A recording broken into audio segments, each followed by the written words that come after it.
Notre collègue Christian Page a collaboré à la publication d'une véritable encyclopédie du crime. C'est un livre écrit par l'auteur Nancy J. Adjeski. Ça s'appelle Ennemi public numéro 1 et ça met en récit le parcours de grands criminels qui ont marqué le monde, autant ici au Canada qu'ailleurs. Les plus grands braqueurs de banques, par exemple, le crime organisé. Et on remonte aussi loin dans le temps qu'à l'époque des empoisonneurs de l'ère victorienne. C'est fort intéressant de revenir dans le temps comme ça. Si vous aimez l'histoire, vous allez être servi. Et on reçoit Christian Page pour nous en parler. Salut, Christian. Salut. D'abord, Christian, ta participation en tant que telle à la publication du livre, peux-tu nous en dire plus un petit peu? Oui, effectivement, Nancy avait déjà écrit dans le passé des espèces de compilations concernant les cristaux, les présidents américains, les rois et les princesses. Et là, elle a décidé de se pencher vers le crime. Mais c'est vrai que quand on regarde des encyclopédies sur le crime, et il y en a plusieurs, c'est rare qu'on trouve des volets qui sont consacrés à des tueurs canadiens et encore plus rare d'avoir des criminels québécois. Et pourtant, Dieu seul sait qu'on a eu aussi notre lot de mauvais garçons. Alors, c'est un peu ce qu'on a voulu faire. On s'est dit qu'on veut faire une encyclopédie internationale allant de Jack l'Éventreur à Bonnie and Clyde, Charles Manson et compagnie, mais on veut également avoir un volet canadien et voire même un volet québécois. Et c'est là donc que je me suis retrouvé parachuté dans le projet. J'avais mes demandes, j'avais quelques sujets en tête qui m'apparaissaient comme étant des incontournables. Et on a finalement travaillé ensemble. On a produit cet ouvrage qui est très beau, faut bien le dire. Magnifique. C'est un ouvrage, comme on dit là, dans les beaux livres, là, table à café, là, on laisse traîner si vous n'avez pas d'enfants à la maison. Et évidemment, on couvre l'ensemble de ces criminels et on a un bon volet quand même qui nous parle de criminels québécois. On pense par exemple à Luco Magnotta, William Fife, Serge Archambault, Albert Guay qui avait inspiré le crime d'Ovid Plouffe, Wilbert Coffin, une histoire qui a énormément défrayé la manchette dans les années 50. Et bien sûr, on a les célèbres tueurs canadiens. On pense à Paul Bernardo, Carla Molka, Clifford Olson. Bon, tous ces gens-là, on les retrouve. Mais c'est vrai, hein, c'est vraiment une première où on retrouve dans une encyclopédie du crime Bonnie and Clyde qui côtoie Richard Blass. On n'avait pas vu ça avant. Et ça a été un beau travail. Intéressant. Je m'intéressais beaucoup aux crimes à caractère occulte. Hein. J'avais déjà écrit un ouvrage sur le sujet. Ce qui me passionnait dans les crimes, c'était cette motivation du tueur avec une vision un peu occulte. Hein. J'assassine mon voisin parce que je crois être un loup-garou ou un vampire, etc. Mais c'est vrai. On le sait, j'ai publié un ouvrage récemment sur les enfants assassins. Ouais. Un autre sujet qui m'avait un peu préoccupé, hein, cette violence juvénile qui est malheureusement en augmentation, c'est exponentiel. Et donc, j'avais déjà un pied dans la porte quand on m'a proposé ce projet-là. Pour avoir vu les maquettes de l'ouvrage anglophone, j'étais tout à fait surpris. J'ai dit, wow, ça c'est un beau livre. On n'en fait pas souvent des livres comme ça au Québec.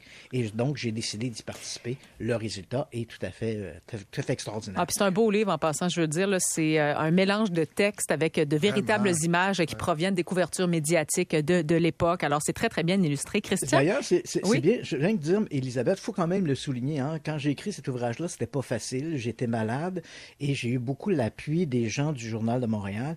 Et je veux quand même souligner, faire un petit coup de chapeau à Mme Diamond aux archers. Là. Elle est extraordinaire. Hein. Je rentrais là, puis je disais, oui, Richard Blass. Puis il faut savoir, hein, les archers du Journal de Montréal, c'est énorme.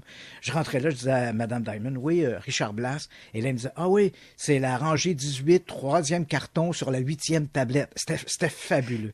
Et on a choisi, bien sûr, des photographies. Certaines sont assez choquantes, mais on a choisi des photographies qui étaient peu connues du public et qu'on a déterrées comme ça pour donner un air nouveau un peu aussi, une espèce d'exclusivité à cette nouvelle génération de lecteurs. Et Christian, quand on parle de sujets comme le crime, par exemple, on dirait que la population est vraiment divisée en deux. Il y a ceux qui sont très intéressés, qui regardent des documentaires sur les criminels, qui s'intéressent aux raisons du pourquoi.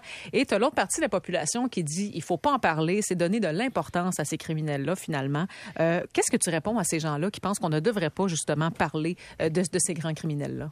Bon, c'est un choix qui est purement personnel. Je respecte les deux opinions, mais je peux comprendre que les gens soient fascinés par l'histoire criminelle parce qu'elle nous côtoie d'une certaine façon. C'est un côté sombre. Hein.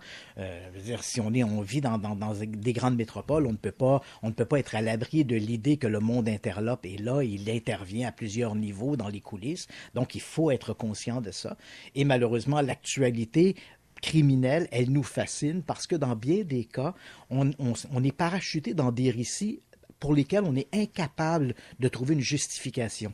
Je donne un exemple. Vous ouvrez le journal et vous apprenez qu'un homme a assassiné son épouse ou vice-versa dans un triangle amoureux. C'est une histoire qui ne fera pas la manchette très longtemps. Pourquoi? Parce qu'on est capable de se mettre dans la peau de l'assassin. Ça ne veut pas dire que nous, placés dans la même situation, on agirait avec la même violence, mais on sait ce que c'est que ce sentiment d'être trahi, le sentiment de vengeance, le sentiment d'avoir été trompé. On est capable de comprendre ça.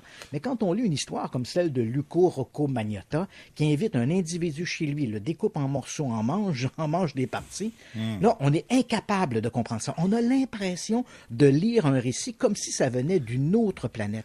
Et c'est ce qui alimente notre fascination, cette incompréhension du geste et malheureusement, disons, la curiosité morbide, elle est un peu elle rejoint beaucoup de gens. Il ne faut pas se le cacher. Le crime, ça fonctionne bien, que ce soit en termes de films, que ce soit en termes de séries télé, on le voit, que ce soit en termes de podcasts, de balados. Ça a toujours fonctionné. Il est question de crime, ça fonctionne bien. Les gens aiment ça. Il y a une fascination morbide pour ça. Et Christian, moi, je suis un grand fan de Meurtre au paradis, la petite émission de télé qui passe en reprise maintenant au Québec. Là. Mais ce que j'aime du livre, c'est tu peux comprendre, on peut voir les débuts, de ces personnes-là, qu'est-ce qui les a menés au crime, aussi les enquêtes qui ont suivi à leur arrestation. Et dans le chapitre 6, je vois dans la tête d'un tueur en série, tu comprends pourquoi aussi ils ont commis ces crimes-là. Oui, absolument. Et on a un bon volet au départ qui montre aussi la création de ces organismes, les organismes de lutte contre le crime. On arrive dans le Far West, on voit l'arrivée des premiers marshals, les bureaux du shérif, ensuite la création de bureaux comme le Scotland Yard, la célèbre police métropolitaine de Londres, le FBI. On voit aussi comment apparaît la criminalistique, qui a littéralement changé le visage du crime. Il y a à peine 20 ans, il y a à peine 30 ou 40 ans, le seul moyen que l'on avait vraiment pour arrêter un assassin, c'était ou ses empreintes digitales, ou on le prenait sur le fait. Alors qu'aujourd'hui, même des crimes 50, 60 ans après la commission du crime, on est capable de remonter à l'assassin grâce à des avènements, des technologies nouvelles dans le domaine de la criminalistique. On le voit assez régulièrement, des cold cases qui sont résolus des années après grâce justement à ces avènements, ces transformations dans le domaine de le domaine judiciaire. On en a eu un tout récemment, d'ailleurs, un cas de cold case qu'on appelle absolument. Qui a été résolu. Christian, le livre s'appelle « Ennemi public numéro 1 ». C'est une encyclopédie du crime. Ça fait partie, on remonte dans des histoires des années 1800. Vous allez peut-être reconnaître des coupures de journaux que vous avez vues à l'époque parce que c'est vraiment très illustré. Alors, si vous aimez l'histoire, si vous aimez savoir, parce qu'il y a une grande place, évidemment, aux criminels canadiens, mais si vous aimez savoir comment le crime se faisait à l'époque, comment ça a évolué, la création des milieux policiers aussi, des différents corps policiers, comment on faisait les enquêtes. C'est vraiment fort intéressant. Merci beaucoup, Christian, d'avoir été avec nous ce matin. Ça me fait plaisir. Bon week-end. Merci, bon week-end. C'était